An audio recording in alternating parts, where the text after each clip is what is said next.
Hello, my name is Maytal Friedman. I'm the Vice President of Communications and Creative at the Shalom Hartman Institute. Identity Crisis is currently on a break from releasing new episodes until early September. In the meantime, we are bringing you some important episodes from this past year and a couple of other audio pieces from Hartman that we think you'll appreciate. This week, we're going to play you an episode from June, when Yehuda interviewed writer and philosopher Rabbi Shlomo Brody. They touch on the critical moral questions at play in the war against Hamas, the challenges of fighting an asymmetrical conflict in an urban battlefield, social media during the fog of war, and whether a ceasefire agreement to redeem Israeli hostages could risk Israel's security in the long term. The IDF was just beginning its operation in Rafah when Yehuda and Shlomo spoke back in June, but their questions continue to resonate today as a new dimension of the war unfolds in the north and beyond, and a hostage deal has yet to be reached. Here's the episode.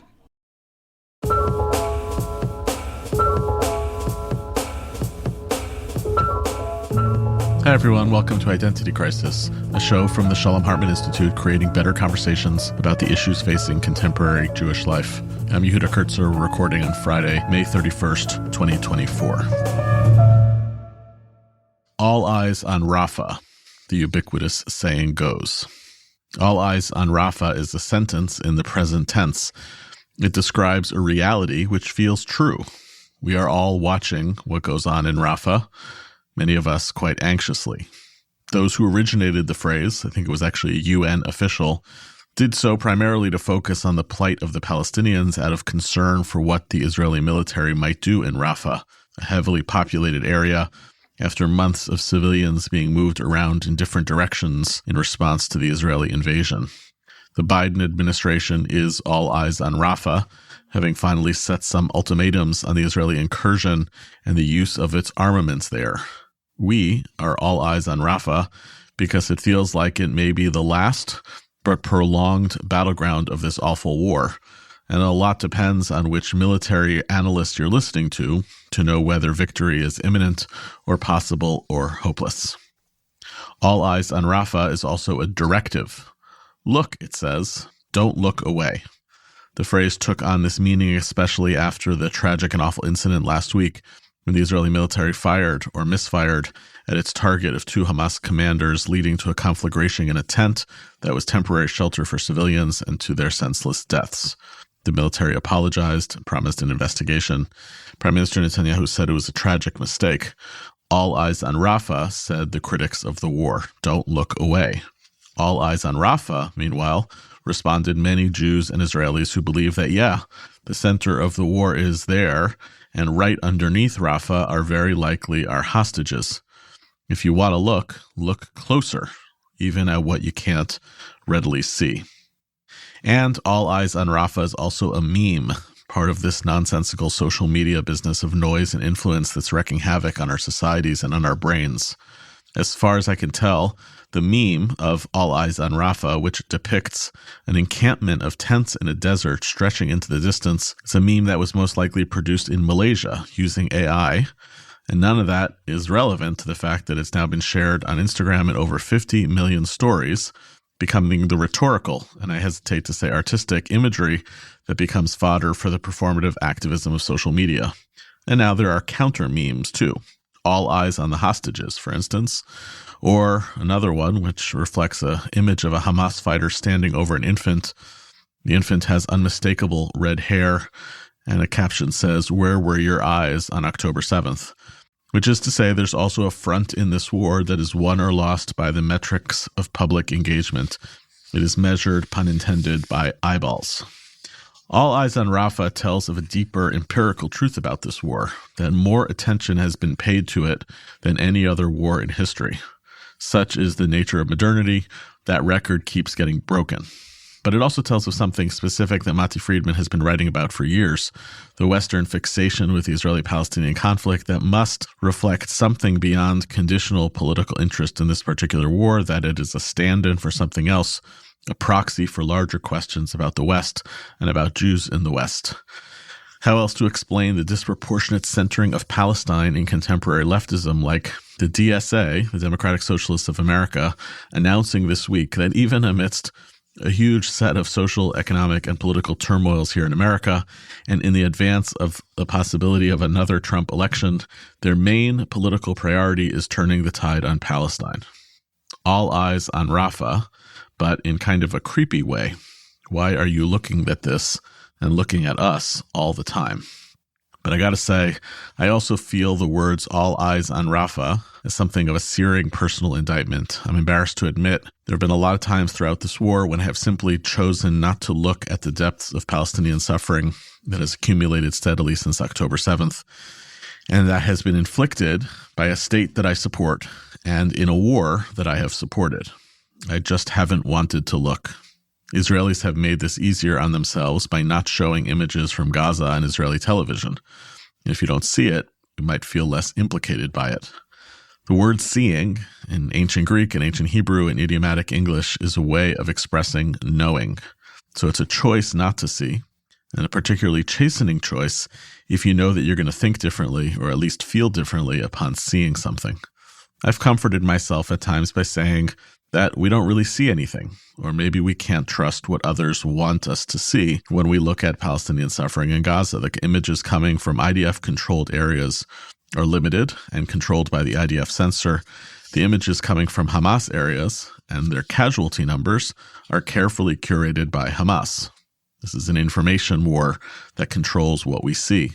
Seeing can be knowing, but it also can be a mechanism for deception. Some can control what others see and what they feel, and therefore what they think they believe. So those of us who have been covering our eyes, are we doing so because we really don't think that what we're going to see will be believable, or because we're protecting ourselves, or because we won't know how to figure out the difference?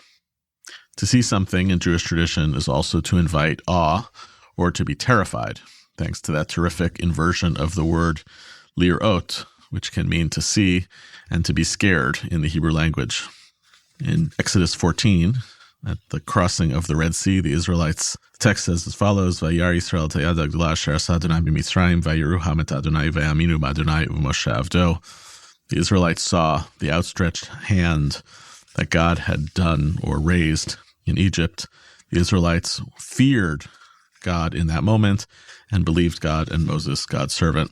Seeing and fearing. Our eyes are on Rafah, and we're terrified by what we see. There are more dead Israeli soldiers every day, more Palestinian civilians dying, the hostages who we can't see. Would that we were like our ancestors at that crossing of the sea, where seeing made for believing. And I find the more that I look, the less sure I am of what I'm supposed to believe. To think with me today and to struggle on this, I'm joined by Shlomo Brody, a philosopher, a writer who also directs an organization called Ematai, which is a nonprofit dedicated to helping people navigate their healthcare and end-of-life journeys with Jewish wisdom.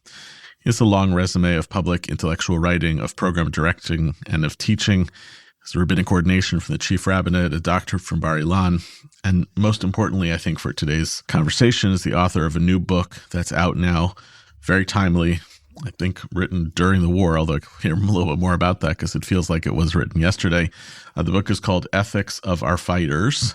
Comes out from Magid Press. It's deeply material to the moment. Shlomo, thanks for being with us today. And I just want to start by asking you to be with me a little bit in this moment of questioning. How have you found a sense of any moral anchoring in this war? I know you are Israeli, American Olet to Israel. So you are also part of the society that's working this out. And I know that you have probably, I've seen yourself on the side of our fighters. That's in the title of your book. How has your navigating of the moral questions of your own moral ambivalence played out for you since October 7th? Thanks so much, Yehuda, for having me here. On October 7th and beyond, I felt the pain and suffering of Israelis. I live in a town called Modi'in. We've had about 25 shivas since October 7th related to the war of those that were killed on October 7th and beyond. So there's no doubt that, part of how I've been thinking about this, of course, is those who are suffering from it and feeling a sense of a little bit of a moral betrayal. The fact that, we didn't protect our own people. We failed morally on October 7th, and something that we have to make up for. We have to fix that moral error by fulfilling the moral imperative of protecting ourselves and other Israelis. But there's no doubt at the same time, we understand that we have a moral obligation as Jews and as Israelis to fight a just war and to fight in war in a just manner. And, it's definitely something I think about. I'll tell you where I really felt about it the most is it's probably 2 or 3 weeks into the war, and there's a siren in Modine where I live. So I run upstairs with my 5 children, my wife, and we're huddled into our bomb shelter, and we're waiting to hear like the boom that we expect from the Iron Dome or from something landing. And I'm sitting there, it's probably like a little bit after midnight. I'm sitting there thinking to myself, there must be so many people in Gaza right now trying to protect their own kids from what we're doing, from Israeli shelling, from Israeli bombing. And I believe in the justice of our war, but I'm sitting there thinking like, there must be people just asking themselves in Gaza, why in the world is this going on? Why are we in this place? Why do we have to be here?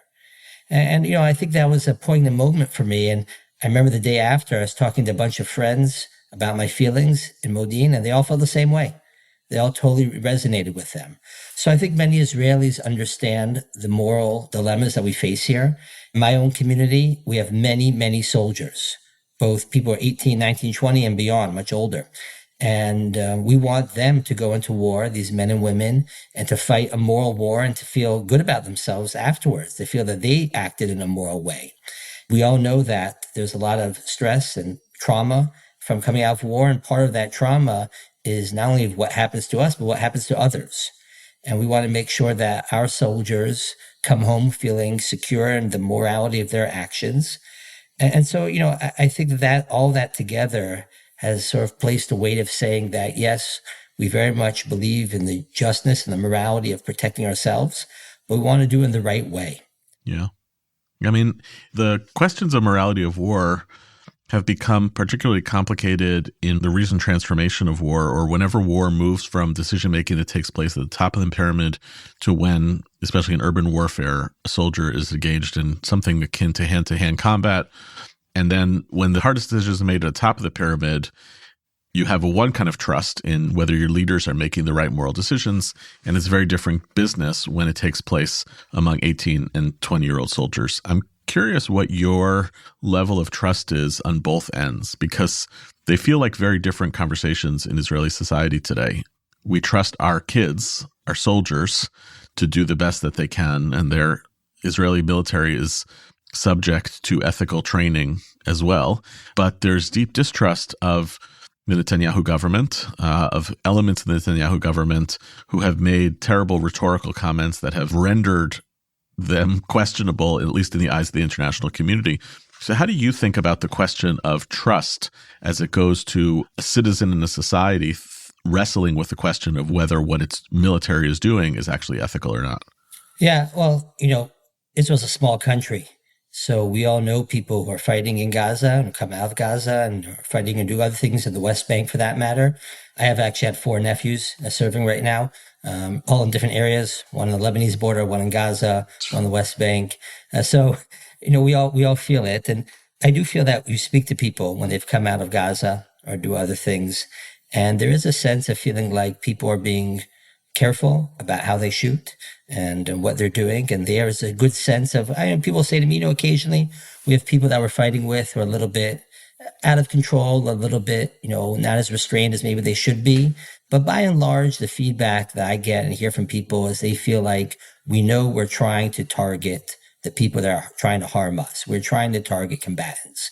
But it is a super difficult area to fight war. It's just really, really hard.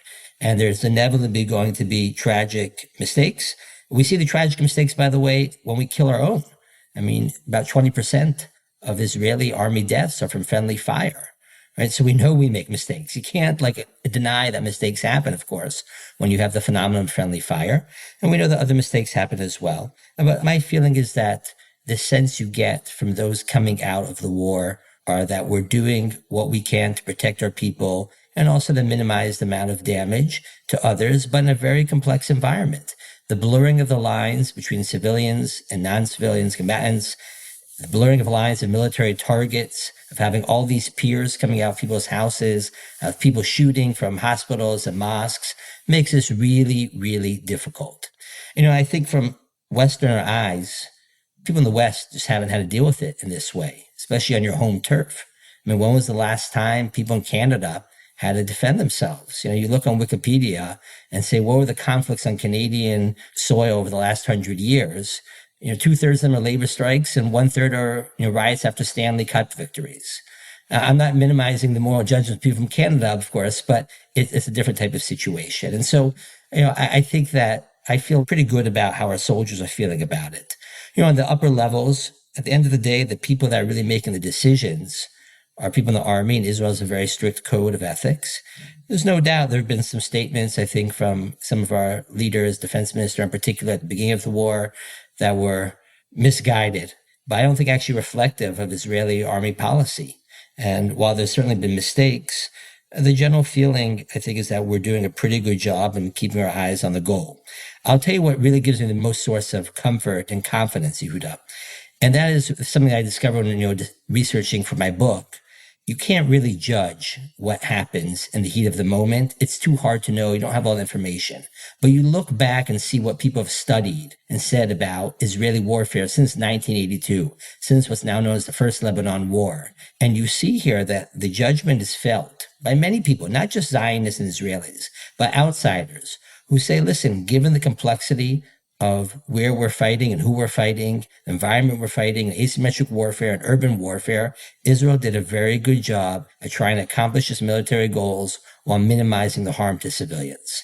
That's a long track record that you see from outside observers, and that gives me a certain amount of confidence in the Israeli army as well.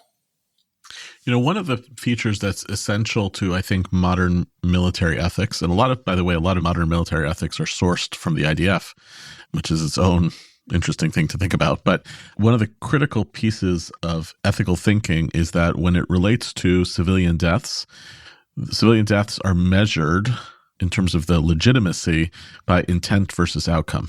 You cannot target civilians. You have to take into consideration the cost to civilian life relative to the value of the military target. And there's always the possibility that even with no intent to kill civilians and a legitimate military target, something terrible will happen and you'll wind up killing more civilians than you intended. And the only way it can be kind of prosecuted as being a war crime is actually about intent based on the information that's at your disposal beforehand. You can't measure the legitimacy of a moral action based on information that was not available to you or a misfire. I guess that all makes sense to me. As an ethicist. Let me ask you a kind of semi-ethicist question, which is, how do I process the horror of the constant justifications that come from the language of military ethics? Or do I just have to say, I'm sorry, that's the business of military ethics, and war sucks? Because that's what I think many of us who are watching the war are left with. I know rationally that if I trust that the people in charge are making the right decisions and they're not targeting civilians, that these are non-prosecutable mistakes. But how do I keep sleeping at night when there are so many of these outcomes? And at a certain point, doesn't the continuation of these outcomes make me say, even if I'm ethically on good ground, I shouldn't be doing it? Well, there's no doubt. It's a powerful question. And there is a certain amount of criticism of the just war tradition, which says at the end of the day, you're doing intellectual gymnastics in order to justify horrible things. Yeah. I think that's a lot of what's going on in the Western media as well. People see these pictures and just say, listen, at the end of the day, we can't live with this. These images, the end results are too bad. But that's why we have sophisticated moral frameworks to help us think about these issues. And certainly one of the big issues that comes up is, can you make that distinction between intent and outcome, and particularly inevitable outcome, right? Certain things are going to happen. You don't always know how extensive the damage will be, but you try to make a rational and reasonable estimation of that. And ultimately, I don't know if we're always sure that our leaders or our fighters are making the right decisions. I do want to know that they're going in with a set of right values and a strong moral framework for thinking of these issues. And I do want to know they're making reasonable decisions. And ultimately, reasonability here is what needs to happen, because there's going to be judgment calls in many circumstances. Sometimes you can sit in a room and decide, are we dropping the bomb or not dropping the bomb? You can abort it, like a drone, whatever it might be. But many times you can't do that. And what we want to have is a situation where people are making reasonable decisions. And in that respect, having a moral framework for thinking these issues through is crucially important. And one of the real harms, I think, of social media, but just in general, the way that images emerge out of war today is you see something and you say to yourself, oh my God, this is horrible. It has to stop. Now, the fact that it is horrible might be true, but that doesn't mean that it has to stop. Doesn't mean there is a moral error. There's morally complex situations, but doesn't mean something's morally wrong that happens. And one of the big, I think, mistakes a lot of times happens is that people see an image and they say, listen, we can't live with this. But you have to think about the moral consequences afterwards. And in this respect, we have to always think about why we're going to war as well. And that's a crucial part here because we understand that war is going to bring us to morally complex situations. So you have to ask yourself, not only when you start the war, but also when you're in the midst of a war, is this justified or not? You know, in your introduction, you're speaking about Rafah and the importance of this. And, you know, I think one of the biggest questions, which is hard for us to really answer, is how essential is the incursion into Rafah? Yep. We've heard the arguments from the Israeli army, or at least from the Israeli political leaders. There's a certain amount of logic to it, you know, but it's hard for us to know because we don't know the reality on the ground. Are there really 4 remaining brigades still there? Will this really end it? I'm actually a little bit skeptical about that. I don't think that means that's not justified. I do think we have to still deal with the threat that we're facing. But I do get a little bit nervous that we turn these issues into like the be all or end all. That's what Rafah has become. That doesn't mean to me that it's not justified if it's not the case, but it's a little bit dangerous to put in that type of rhetoric. And it's very, very hard for us to make that judgment from the outside, particularly in the midst of the war. I want to come back to that Rafah decision in a minute, but apropos your comments about this, the kerfuffle that emerges between the State of Israel and the Biden administration, which I will say I'm partisan in this because I'm also an American voter, but I also I have some sense of history, and I've found Biden's response and his support of Israel throughout this war to be historic and extraordinary.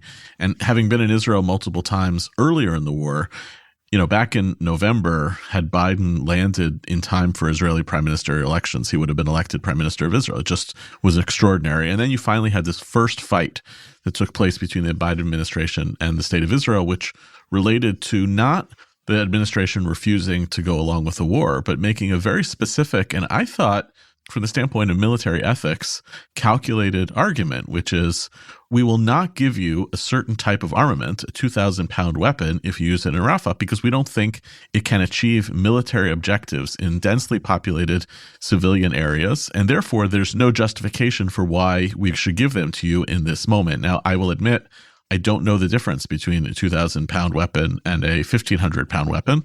I obviously know one is likely to cause more damage, but I don't know the technical vocabulary around it.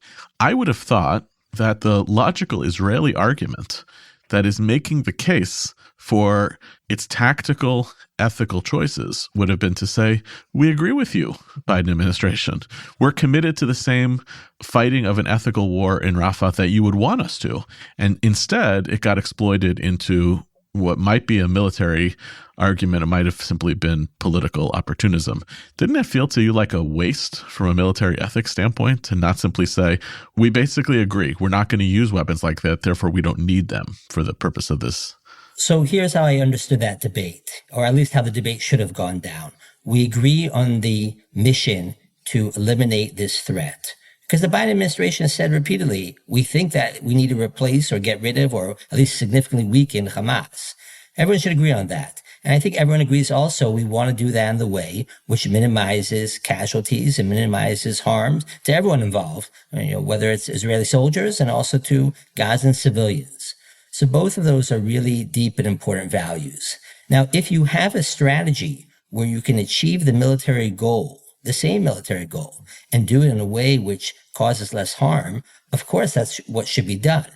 It wasn't clear to me, in the public rhetoric at least, that the Biden administration was offering an alternative to what Israel was saying it was going to do. Now, again, these are closed-door discussions, so it's really hard to judge from the outside. But if the Biden administration was actually offering an alternate plan, okay, well, that's something which should be taken very seriously. But if the alternate plan is an option which just says, listen, you're not going to accomplish as much militarily, but we can't live with this many civilian casualties, that's a problem in my mind. Because if you're not going to go to war in a way to actually accomplish a certain military goal, what are you going to war in the first place at all? I mean, why are you going in there at all? So sometimes it's, either or, and to be stuck a little bit in the middle, well, we'll do a half-hearted incursion. I don't know how helpful that's going to be.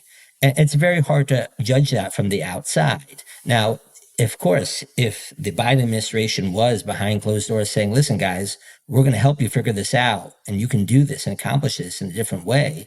Okay, well, that makes a lot of sense to me. But if it doesn't accomplish the same type of goal, then I have a lot of moral qualms with that, because let's remember, this is not a matter of interest versus humanitarianism. That's the way this gets played out a lot. Well, Israeli interests are to win, but we have humanitarian considerations. There are competing moral imperatives here. And you have to balance those moral imperatives. Moral imperative number one is to defend your people and to remove the clear and present danger that it's facing. Moral imperative number two is to protect the lives of all human beings that are created in the image of God. That's a real Jewish value. That's an American value as well. And I think that's something which we're trying to balance. And if we framed it in those terms, I think it would be a lot better place. The fact that this got politicized, the fact that this got public in this way, very, very unhealthy for our sort of deep moral discourse that should be going on. Great. So now I will loop back to what you said about your own questions about whether the invasion of Rafah is necessarily essential for the purpose of the war. So I actually want to ask this from a technical standpoint about military ethics. If a military is unsure whether it actually can win according to its stated objectives, is it obligated to actually stop fighting? Because that's where I've started to see the collapse of consensus in Israel around the war, is if somebody comes to the conclusion that the stated military objectives are unachievable, then to say, I no longer support the war is not, I'm disloyal to the cause, but I actually feel that then the cost of civilian casualties is going to keep mounting and I can't win anyway. So how much does that shape the moral discourse from a kind of technical standpoint? Oh, it should shape it deeply. And I actually discuss this in length in my book, The Following Phenomenon. When you go to war, you have to ask, is there a just cause for going to war? Do I have just goals here to achieve? And can I achieve them? But that doesn't mean you don't ask that question again in the middle of the war as well. So you have to ask that question on October 8th, of course, because you have to say, okay, what can I achieve and how can I achieve this? And is this a just cause? And do I have ways of doing it? But when you're in the midst of a war as well, you have to continue to ask, okay, I may want to accomplish A, but given the reality that I'm at now on May 31st, right, what is it that I can accomplish now? What should my goals be? And can I still hit those goals? That's a deeply important question. I don't think you have to wake up every morning and ask that question, because that'll become very difficult. You can't operate on a day-to-day level like that. But there's certainly going to be points in a war where you have to take a break for a moment and say, where have I gotten to this point and what can I achieve now? Is this just now to keep on fighting, given my strategic goals, given the reality on the ground? And I think this is an important question which many superpowers over the years have gotten caught with. If you think about America and Iraq and Afghanistan and others, Vietnam for that matter, and I think actually Israel faced a problem in the first Lebanon war where it didn't know how to extract itself because it didn't accomplish all of its goals. But you have to ask yourself in the midst of a war as well, when do you say we have to stop?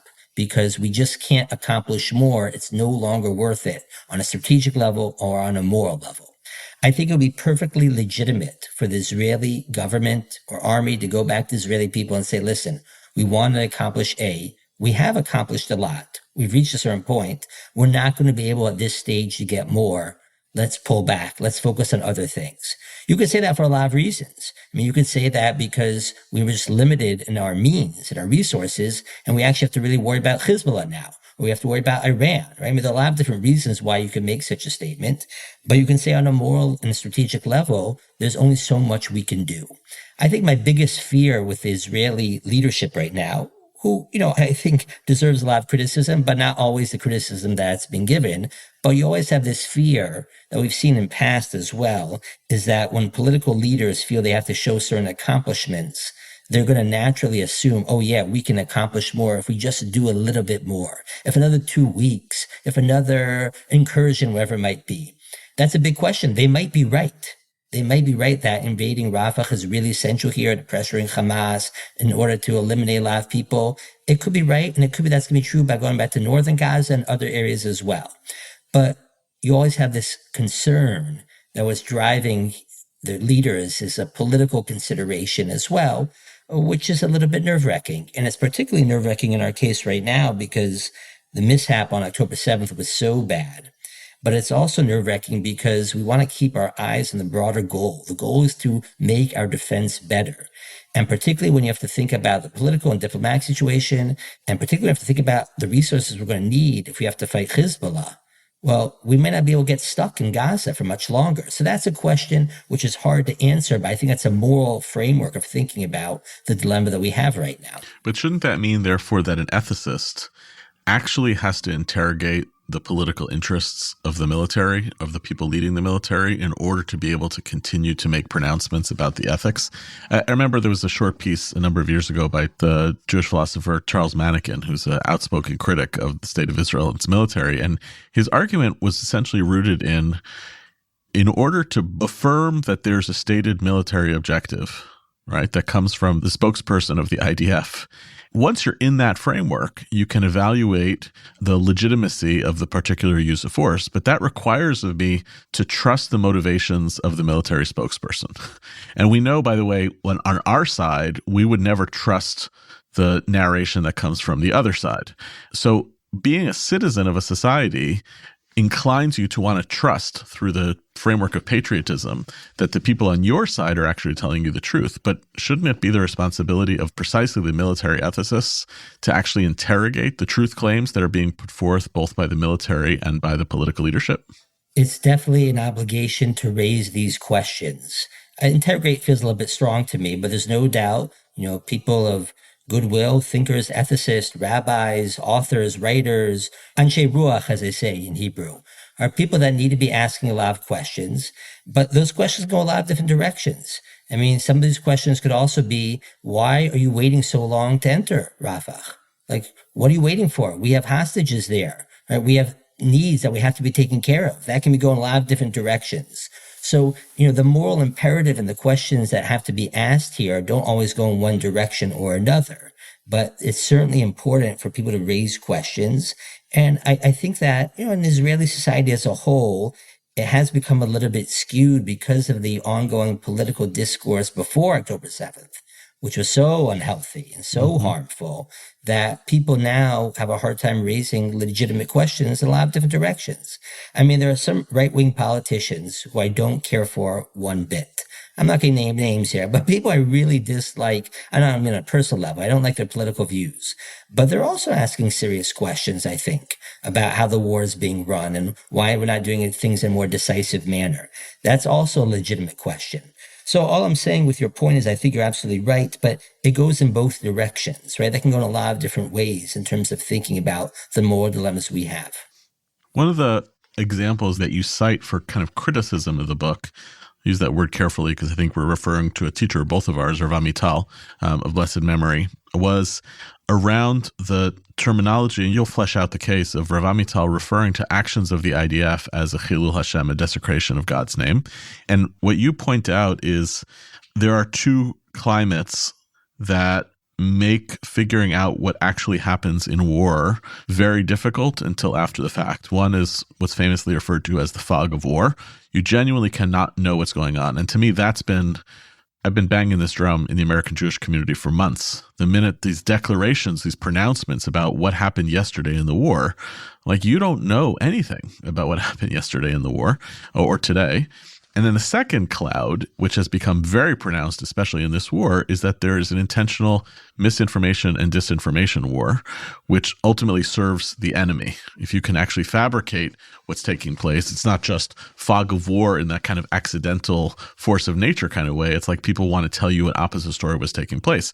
So anshe ruach, spiritual people, have to be able to emerge and say, this is not good, but use that as an example of kind of falling trap to the misinformation environment. So I'd love for you to play out that example, because I think so many of us feel stuck There's all this misinformation and disinformation. Does that mean I can't feel or say that I think this was done right or wrong? Walk us through that a little bit. Yeah, I mean, misinformation, but or just different judgment calls can really bias people in a lot of different ways. And you have situations where the headlines will look terrible.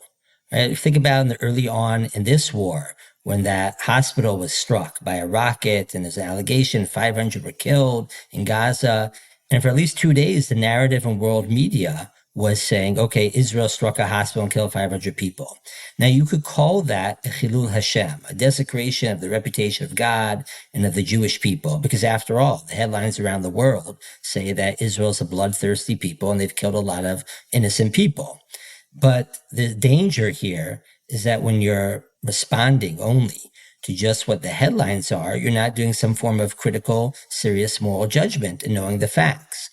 And that makes this a very difficult situation. And the example I give in the book with Rav Amital was a great figure who cared deeply about the morality of the Jewish people, a great Zionist, a Holocaust survivor, who raises children and students to be soldiers and to be scholars, but also to be peace lovers.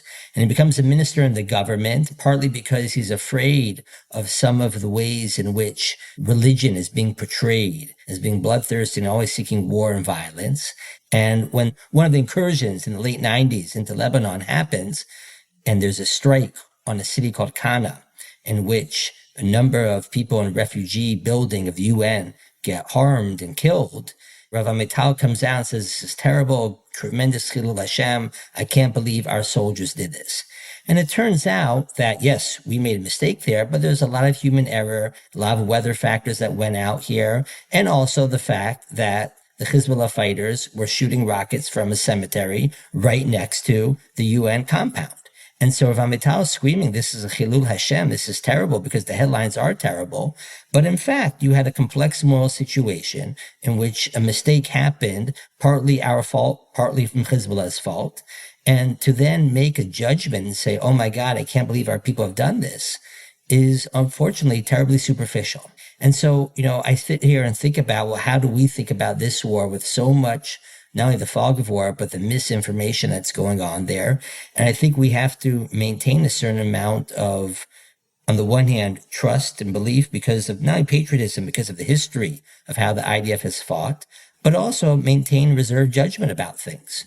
It's definitely possible that a few months from now, we're going to look back and say, wow, we did a few things here. They make a whole lot of sense. And we're going to have to make judgment calls and say, at the time, were we smart enough to know why that this shouldn't have made a lot of sense? Or we could say these are difficult calls. Reasonable people can disagree about what happened. And in the meantime, we should reserve judgment on that. But because of the nature of political discourse, of the immediacy of discourse, of the way that images travel so fast, it's very hard to do that. And what can I say, my friends? Judaism commands from us to be morally complex and deep people. And that is something we should bring to the world today in this superficial world of social media that we're dealing with. And unfortunately, I don't think there's anything else to say to that except for we have to be morally sophisticated while we're trying to fight a very difficult battle on a diplomatic level as well as a military level. I want to push you to give some practical advice. If you're a North American liberal rabbi, you're in a community of folks, you can criticize them for this position, but who are driven by Jewish values of compassion. Those are the ones that are prioritized as part of the North American liberal Jewish agenda, justice and righteousness and compassion, and the desire to believe that it's genuinely possible to recognize that the lives of Israelis and Palestinians are inextricable and linked permanently to one another, and that there's no political or even military way out of this. I was at a conference yesterday of the Reform movement. I was speaking to Reform rabbis, and somebody asked, how do we model the kind of moral compassion and seriousness amidst this war for the younger people in our community who are more, I would say, axiomatically opposed to the war for a whole variety of reasons? And I said something similar to you, which is, I have compassion for rabbis, especially the Zionist pro-Israel rabbis, who are amidst a intentional misinformation and disinformation campaign about this war, and therefore feel the need to just stand up for Israel in a moment like this. and at the same time have to watch every day as there are news of this misfire and this conflagration that emerges, and are searching for religious vocabulary to speak with sincerity and compassion, and sometimes with criticism of the Israeli military in moments like this. And we don't want them to do things, like you say, play into the hands of Hezbollah, or in this case, play into the hands of Students for Justice in Palestine by viscerally responding in these moments with moral criticism. What would you want that voice to sound like from North American rabbis in those kind of moments? Well, there's no doubt it's a difficult challenge. I myself spoke at a conference of rabbis in England last week who are dealing with this issue. And one of the things I actually did with them is I pulled out the British military's code of law, the laws of armed conflict, the way they interpret it, and show them how their own army actually thinks about these difficult dilemmas of human shields, of proportionality, sieges, starvation, all those issues that come up there. And you can see this in the American, code of law as well. And you see here actually a very sophisticated, nuanced perspective on this. And ultimately, when it comes down to it, the only ones that are really dealing with this issue on a serious level are the Brits, the Americans, and the Israelis. I mean, they're the only ones who are fighting. And so one of the things I think is so difficult when you're dealing with the young is, particularly in America, you haven't had to deal with this issue. So put yourself in the place of Israelis right now. Try to put yourself into that dilemma of feeling the moral imperative to protect yourself, but also feeling the Jewish moral imperative as well to respect the dignity of all human beings that are created in the image of God, and think through how you balance those issues out. And I think that's an exercise that would be very helpful to ask some of our youth to do and say, okay, put yourself in that position right now. Know what's happened on October 7th and before and after, and ask yourself, how would you deal with this situation? I think that it's too abstract in many ways for so many people because they just don't have to deal with it. And so what I would encourage the rabbis to do is to ask people about how they do this themselves and ask them what types of values would it bring to the equation. And here, and this of course was the goal of the book, was to show that Jewish wisdom actually has a lot of values that it brings to the table and can help us develop a deep moral framework for thinking of these issues. And reasonable people, of course, are going to disagree sometimes about different values and how to apply those values, but at least we can have a framework of thinking about those issues. If we can go through that exercise with our young people and ask them, take yourself out of this picture right now of what you're seeing on Instagram or TikTok. I say Instagram, I'm aging myself here, right? MySpace, yeah. Exactly. And put yourself in the position of Israelis your age. I think that'll be a very helpful exercise. So this is, I found very compelling at the heart of the book, what you call the Jewish multi-value framework for military ethics. It reminded me a little bit of some work that we've done at Hartman around the complex makeup of the Jewish values that people bring to bear when they come to their own conclusion about the Israeli-Palestinian conflict. Our list is land, peace, justice, compromise, exceptionalism, something else. And, it's like a nexus, almost like a cocktail of how people make choices. It's connected to Jonathan Haidt's work around moral frameworks that people use to see the world. And you list 9 essential values. I'm going to read them out. Dignity of mankind, inherent wrong of illicit bloodshed, individual responsibility, a vision for world peace, warfare in the pursuit of justice, warfare as a collective affair, national partiality, protecting one's own people, bravery and courage, and national honor. I find this very compelling as a pluralist because what you're basically saying is resisting the other way to read Jewish tradition, which is as a literalist. Let me just take the book of Joshua and make it a manual for the conquest of the land. Or in contrast, let me take some midrash about seeking peace and then make it the entirety, the totality of the Jewish tradition. Educationally, I love it. Do you find that it creates the inability to speak in clear moral language at any given moment about particular challenges? So I was just speaking to Hebrew University law students at a seminar about the book. And this was precisely the debate. You bring a lot of values to the table, and that sounds really great, actually. It sounds like you're doing what philosophers call pluralistic casuistry. You're taking a plural number of values at one time and trying to apply it case by case and trying to judge something. And the student said to me, yeah, but we're all going to come up with different answers. So how is that going to help us at all? And my response to them is, well, yes, you're all going to come up with different answers. That might be true, but at least you'll have a shared framework and shared values so you can converse with each other and make a claim and argument of why this is a better move or better decision in this given situation. So someone said to me, yeah, but if we can all be right, doesn't that turn into relativism? And I don't think so, because I think we can feel on an individual level, we're going to take these values and argue forcefully for what we think to be right and the correct action in the given situation or the given war, but also be able to argue back to someone and reasonably understand why someone's coming from a different perspective. And ultimately, Yehuda, I think that's what's so missing in so much of the discourse today, that people don't want to recognize the multiple values that we have to bring to the table in these dilemmas. And it's really the fundamentalists who scare me. And what I define fundamentalists is just those who just care about one value. Those people scare me. And the reason why they scare me, take a couple examples. You have fundamentalists, the way we usually think of them, are just people who feel like all you got to care about is your side winning. Kill the other because all you have to care about is your side winning. That is not a Jewish way of thinking about moral dilemmas and certainly military ethics. I'm also concerned, though, of those who just care about one value of human rights and don't think about this in terms of other types of moral values like protecting your own people, which is a really deep moral imperative. And so, we can debate, of course, when push comes to shove, which should be more important, which should you prioritize, and there are all sorts of ramifications to that debate. But those who bring only one value to the table really scare me. So this is the essential argument that you make in the Wall Street Journal piece that came out yesterday.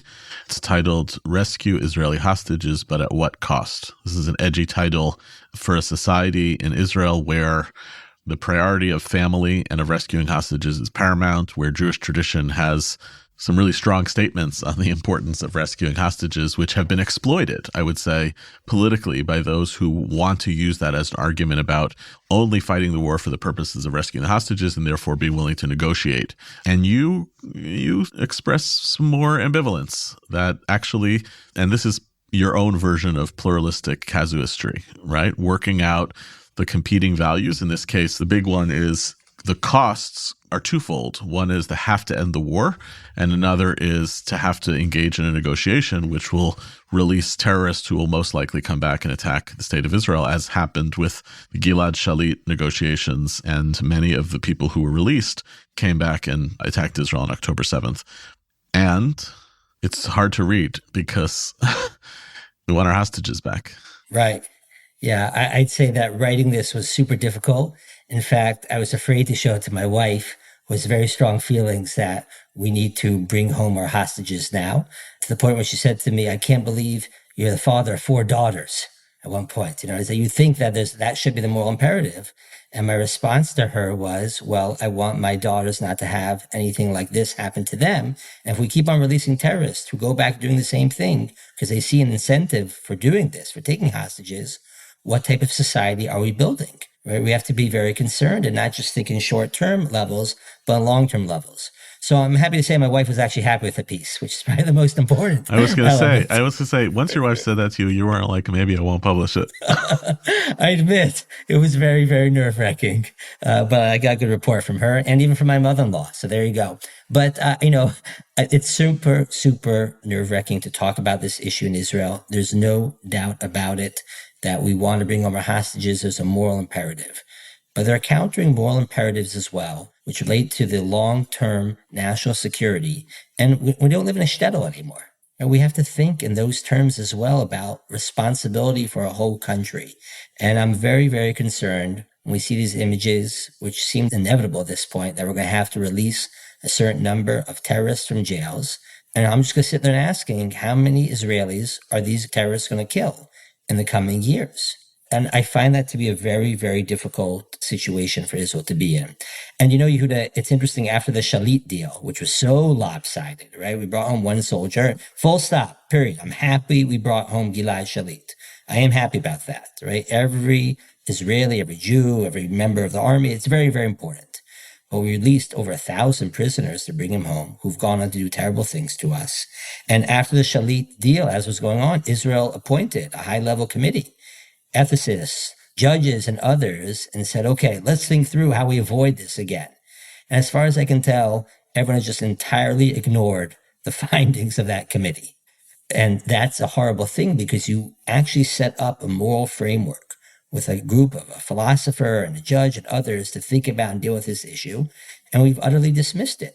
And what does that say about our ability to use moral reckoning and moral reasoning in order to deal with these difficult dilemmas? But by the theory of the pluralistic casuistry, a real serious reckoning would say, I have multiple moral considerations here. The rescue of my own family, the viability that this may be the only possible outcome around winning the war, right? If you're getting the hostages back. And I'm holding that against having to end the war, and I'm holding it against having to release people with blood on their hands and most likely blood in their future. Again, here's a good case. You don't poskin in this op-ed, but it kind of sounds like you are. You're not saying my conclusion based on the casuistry, the negotiation between these two values, is that Israel should not do a deal to rescue the hostages. And something I would have found freeing, because I trust it when somebody says, let me show you my work. I've shown you the work, and here's how I come to my conclusion, because then I can say, I agree with the work, but I don't agree with the calculus you made at the end. But you hold back a little bit. And I would love to see a version, the best version of a public conversation about the ethics of war is everybody shows their work, everybody comes to a different conclusion, and then we're arguing about the conclusions, but we actually are trusting each other, and you actually can build a pluralistic society. The editor of the Wall Street Journal wanted me to come out stronger as well. Yeah. And I said back to him, here's the one problem. And this is an essential problem. I don't know all of the facts on the ground. How many of these hostages do we actually think are alive? What are we talking about here, right? And also, in terms of the two goals of the war, how realistic is it actually to eliminate Hamas? Is this really going to put pressure on them? It's a major factor, which I just don't know. And that's why I always tell people, you have to have a little bit of modesty when you're ultimately an outside observer, when you don't know enough of those facts. And so I admit, it's something which I think you're right. And I would hope to see on a deeper level within the Israeli government, or for that matter, the American government, and others who have a better sense of what's going on the ground. Bring your cards to the table. Tell me what you're seeing, and then give me an ethical framework for thinking about this. Very hard to do that as an outside observer, particularly, as we said beforehand, in the midst of the war. Let me ask you a last question. So Moshe Halbertal has an essay it was a talk that he gave in 2015 about ethics during an asymmetrical conflict. And I found a very useful text even teaching a bunch of teens a few weeks ago, because asymmetry is one of these things that if you don't know much about war feels unfair.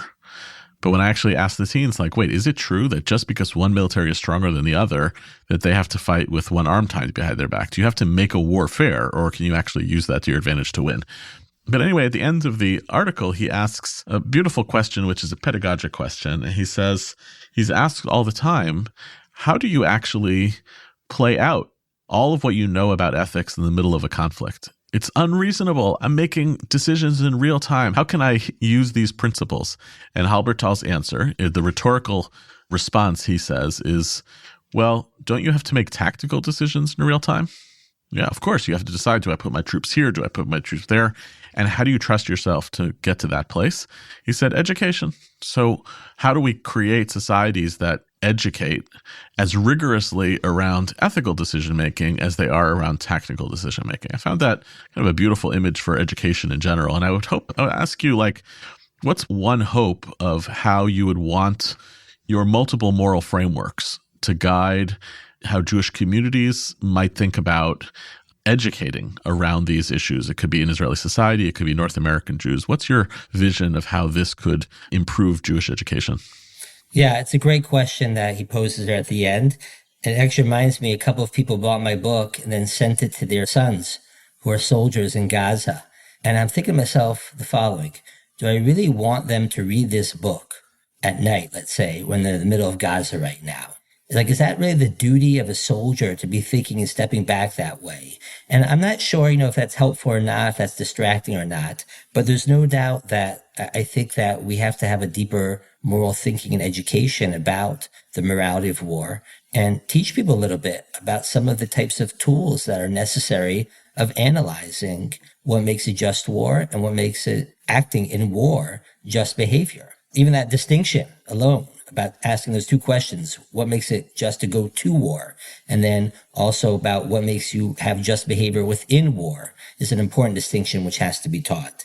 And I think that's essential for us right now to start thinking about this and to actually create curriculums around the types of questions that need to be asked, the types of values that we should bring to the table.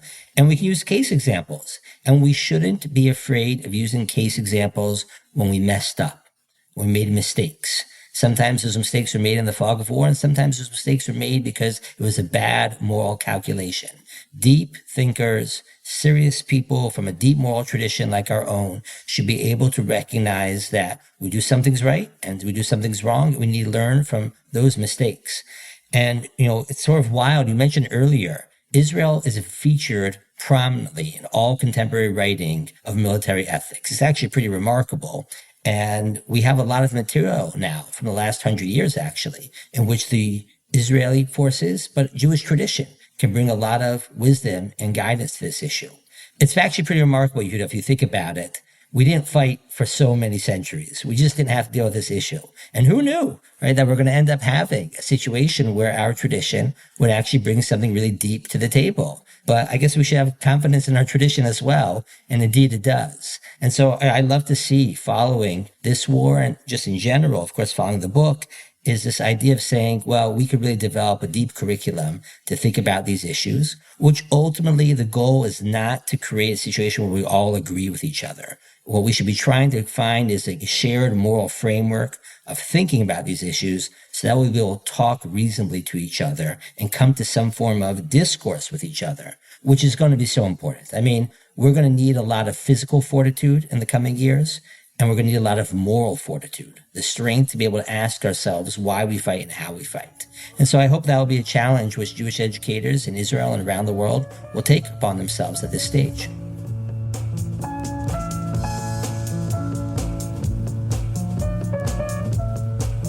Thanks for listening to our show, and special thanks to our guest this week, Shlomo Brody. Identity Crisis is produced by Tessa Zitter, and our executive producer is Maytal Friedman. This episode was produced with assistance from Serena Shochet and edited by Gareth Hobbs at Silver Sound NYC, with music provided by SoCalled. Transcripts of our shows are now available on our website, typically a week after an episode airs. You can now sponsor an episode of this show. Follow the link in the show notes or visit shalomhartman.org/identitycrisis. We will acknowledge your gift on a future episode. We're always looking for ideas for what we should cover in future episodes. So if you have a topic you'd like to hear about, or if you have comments about this episode, please write to us at identitycrisis@shalomhartman.org. For more ideas from the Shalom Hartman Institute about what's unfolding right now, sign up for our newsletter in the show notes, and subscribe to this podcast everywhere podcasts are available. See you next week, and thanks for listening.